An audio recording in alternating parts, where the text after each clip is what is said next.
ভাগ্য নাকি সাহসীদের পক্ষেই থাকে, সাহসীদের পক্ষেই থাকে সবাই। দুপুরে বাংলাদেশ ক্রিকেট বোর্ড নিশ্চিত করেছিল তারা বিশ্বকাপ খেলতে ভারতে যাবে না, যত কিছুই হোক। মুস্তাফিজ যেখানে যেতে পারছে না সেখানে দলও পাঠাবে না বাংলাদেশ ক্রিকেট বোর্ড। এরপর থেকেই আলোচনা শুরু হয়েছিল। বাংলাদেশের মানুষজন বিসিবির এমন সিদ্ধান্তের পক্ষেই ছিল, কারণ তারা চেয়েছিল যেখানে মুস্তাফিজ যেতে পারছে না সেখানে যেন বাংলাদেশ দলও না চায়। তবে এই সিদ্ধান্তে কতক্ষণ অনড় থাকে বিসিবি কিংবা আইসিসি থেকে কি রেসপন্স আসে সেটার অপেক্ষাতেই ছিল সবাই। শেষমেশ ক্রিকবাস ক্রিকেট ভিত্তিক ওয়েবসাইট তারা জানিয়েছে আইসিসির কোনো আপত্তি নাই বাংলাদেশের ম্যাচগুলো ভারত থেকে সরাতে, অর্থাৎ বাংলাদেশের ম্যাচগুলো শ্রীলঙ্কায় খেলাতে কোনো রকম আপত্তি নাই ইন্টারন্যাশনাল ক্রিকেট কাউন্সিলের, যেটা বাংলাদেশের প্রাথমিক জয় বলা যায়। এবং তারা নিউজেও বলেছে যে আইসিসি বাংলাদেশের ম্যাচগুলো শ্রীলঙ্কায় সরাতে পারে, তাদের কোনো রকম আপত্তি নাই। অর্থাৎ এটা বাংলাদেশ ক্রিকেট বোর্ডের প্রাথমিক একটা জয়।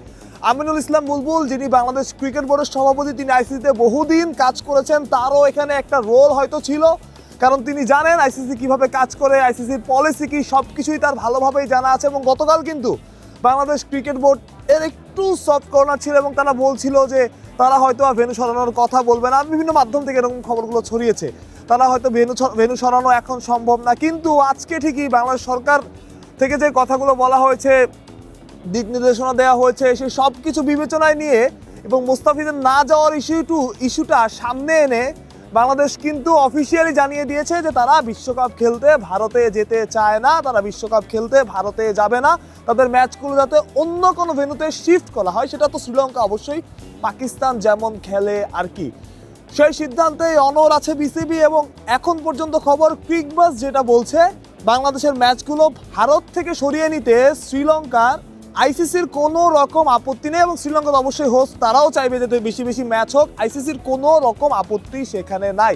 অর্থাৎ একটা আপডেট অবশ্যই পাওয়া গেল, যেটা নিয়ে অনেকে শঙ্কায় ছিল। অনেকে বলছিলেন যে এখন তো সম্ভব না, এখন ভারতেই ম্যাচ হবে, এত সময়ের মধ্যে, অল্প সময়ের মধ্যে ম্যাচ শিফট করা সম্ভব না, এইটা ওইটা। কিন্তু আপনি চিন্তা করেন, এমন অনেক সময় গেছে যে হুট করে ওয়ার্ল্ড কাপ দুবাইতে নিয়ে যাওয়া হয়েছে এবং দুবাই 1 মাস 1.5 মাস 2 মাসের মধ্যে ওয়ার্ল্ড কাপ বা কম সময়ের মধ্যে ওয়ার্ল্ড কাপ অ্যারেঞ্জ করছে। সুতরাং শ্রীলঙ্কা আসলে এটার জন্য প্রস্তুত। তবে আইসিসির একটা গ্রিন সিগন্যালের অপেক্ষায় থাকা লাগতো এবং সেটা অবশ্যই 24 ঘন্টার মধ্যে এসে পড়বে, অবশ্যই সেটা কিন্তু কেউ ভাবে নাই, কিন্তু সেটা কিন্তু অলরেডি চলে এসেছে, যেটা বাংলাদেশের জন্য পজিটিভ সাইড।